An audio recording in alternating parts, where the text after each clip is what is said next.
The golden rays of the late afternoon sun stretched gently across the small garden, where the sound of laughter mingled with the chirping of crickets.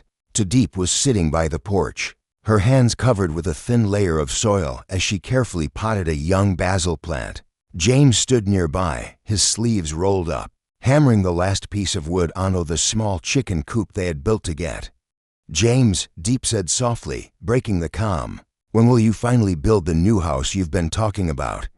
He paused for a moment, wiping the sweat from his forehead.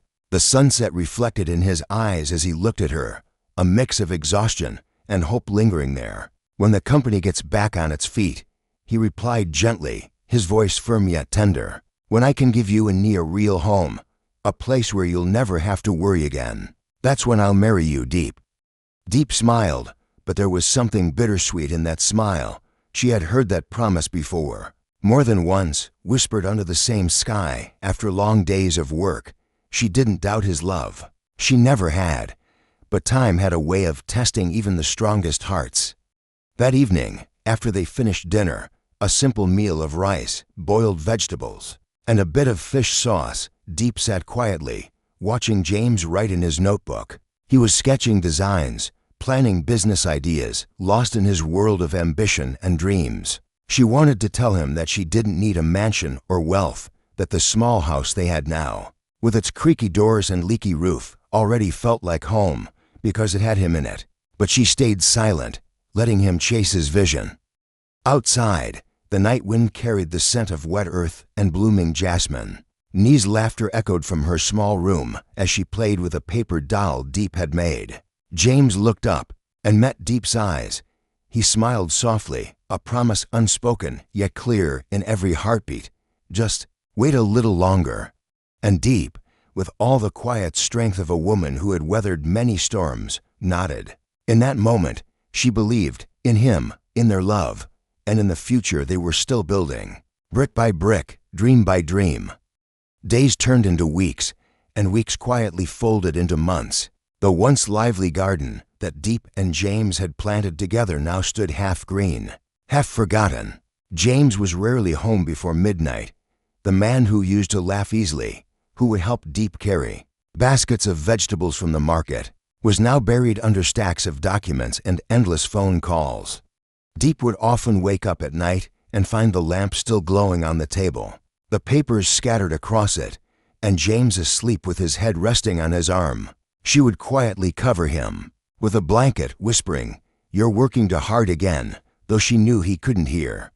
Every morning, Nee would run out to the garden with her backpack bouncing behind her. "Mom, will Uncle James take me to school today?" she'd ask, her eyes bright with hope. Diep would force a smile. "He's busy today, honey, but he'll come home early tonight, okay?" She said it every day, even when she knew it wasn't true. The promise of a new house had started to feel like a dream carved in fog, beautiful, but untouchable. James kept saying, "Just a few more months, Diep. I'm almost there." But the months stretched endlessly, and the warmth that once filled their evenings began to fade. One rainy afternoon, Diep stood by the window, watching the drops slide down the glass like tiny tears. Her hands were cold, her heart even colder. She remembered his words, "When I have a new house, I'll marry you." But what if that day never came? What if, in chasing success, he lost the simple joy that had brought them together in the first place?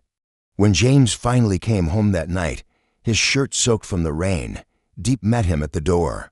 "James," she said quietly, "do you even remember what day it is?" He blinked, confused. "It's Wednesday." "It's been 2 years since you made that promise." Her voice trembled. "I don't care about the house, James. I never did. I just wanted you to stop chasing something that keeps running away. And look at what's right in front of you." For a moment, silence filled the room. The rain beat harder on the roof, echoing the heaviness in both their hearts.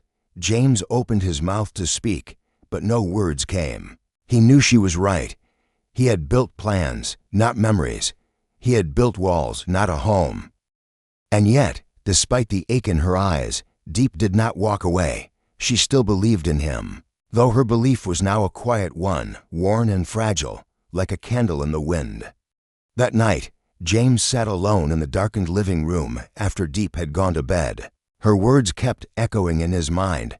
I never cared about the house. For years, he had chased the dream of owning something grand enough to make her proud, to prove that he was worthy of her patience and love. But now, for the first time, he realized he had misunderstood what she truly wanted. It wasn't marble floors or shining windows. It wasn't a big gate with their names carved into it.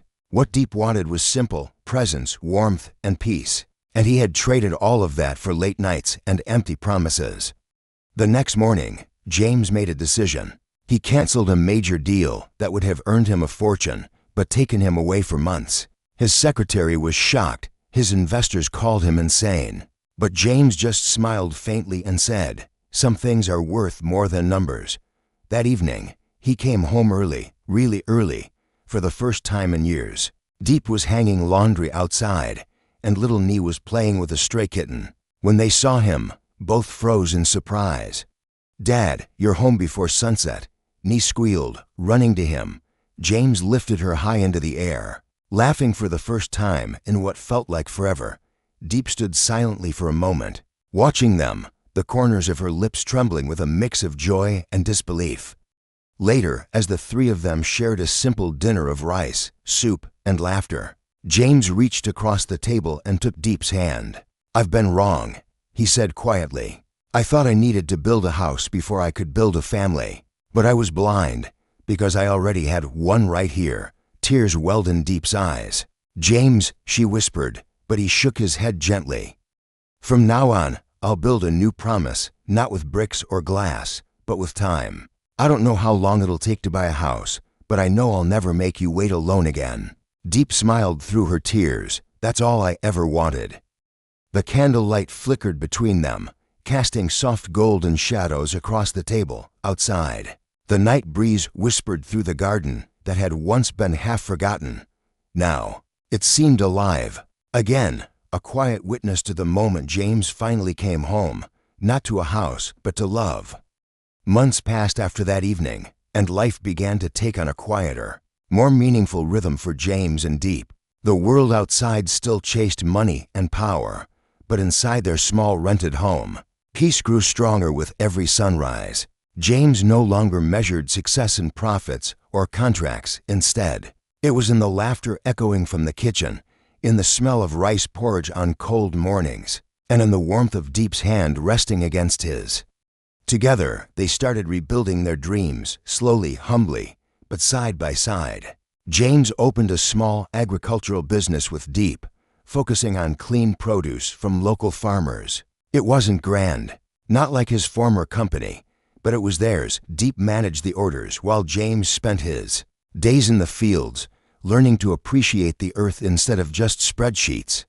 Sometimes when they were both tired, James would look at Diep and say, half joking, "This isn't exactly the mansion I promised you." Diep would smile and reply, "But this time, you kept your real promise to stay." One late afternoon, while the sunset painted their yard in shades of gold, James walked up behind Diep as she watered the plants. He wrapped his arms around her waist, resting his chin on her shoulder. "Do you remember the day I told you I'd marry you once I had a house?" Diep chuckled softly. "I remember. I thought you'd forgotten." "I didn't," he said, his voice warm but trembling. "I just didn't understand what kind of house I needed to build first." He reached into his pocket and pulled out a small wooden ring box, handmade, simple, but filled with intention. Inside was a modest silver ring. "It's not much," James whispered, "but it's real." Like us, Diep turned to face him, her eyes shining with tears. "You already gave me everything I ever wanted," she said. Still, when James knelt and asked, to Diep, "Will you marry me?" Not in the house I once dreamed of, but in the life we built together, she nodded through her tears. "Yes, James, 1,000 times. Yes." Behind them, little Nee clapped her hands, her laughter filling the yard like music. The setting sun glowed behind the small home they had built, not from walls or money, but from love, patience, and the courage to begin again.